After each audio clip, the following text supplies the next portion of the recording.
ഞാൻ ഇതുവരെ രാവിലെ മുതൽ ഇവിടം വരെ യോഗത്തിലായിരുന്നു. യോഗം കഴിഞ്ഞ് ഞാൻ ഇങ്ങോട്ട് ഇറങ്ങുന്നു. നിങ്ങൾ പറയുന്നതാണ് എനിക്കിപ്പോൾ ഉള്ളൊരു അറിവ്.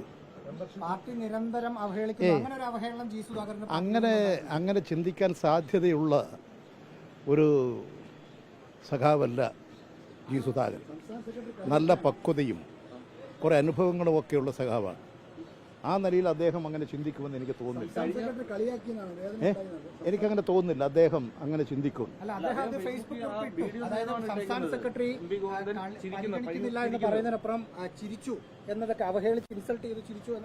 എനിക്ക് അദ്ദേഹം അങ്ങനെ പറയും തോന്നുന്നില്ല. അതിന്റെ സാധ്യതകളൊന്നുമില്ല.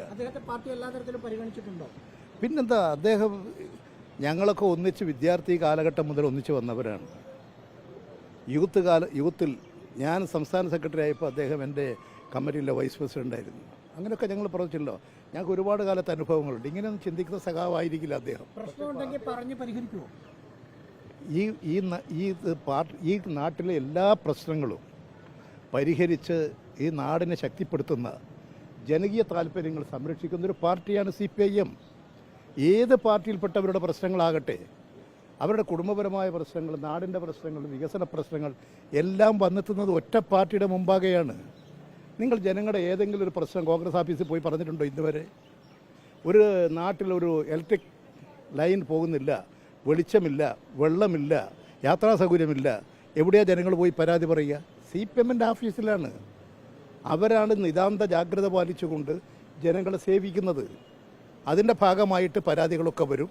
അത് കേൾക്കും, പരിഹരിക്കും, ജനതാല്പര്യങ്ങൾ സംരക്ഷിക്കാനുള്ള എല്ലാ നടപടികളും സ്വീകരിക്കും. അങ്ങനെ പ്രവർത്തിച്ചു വരുന്ന ഒരു പാർട്ടിയാണ് CPIM.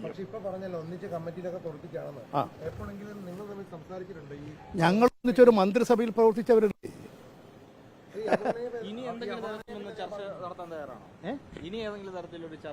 അല്ല, എനിക്ക് നിങ്ങൾ ഈ പറഞ്ഞ കാര്യങ്ങൾ എന്താണെന്നൊന്നും എനിക്കറിഞ്ഞുകൂടാ. പക്ഷേ അദ്ദേഹത്തെ പോലെ ഒരാൾ അങ്ങനെ ചിന്തിക്കുമെന്ന് ആഗ്രഹിക്കുന്ന ആളല്ല ഞാൻ.